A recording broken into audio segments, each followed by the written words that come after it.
أهم الوصفات اللي هنعرضها على القناة وصفات عالمية لأهم المخبوزات على مستوى العالم.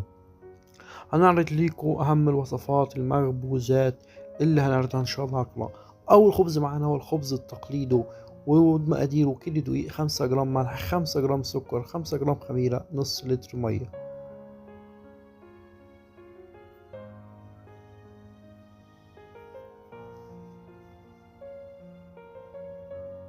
والخبز التاني هو الخبز الفرنسي، ونفس المقادير للخبز التقليدي.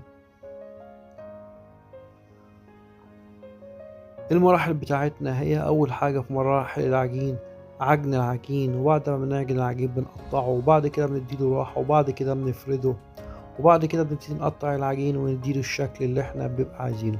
وده قلب العجين من جوه، ده العجين.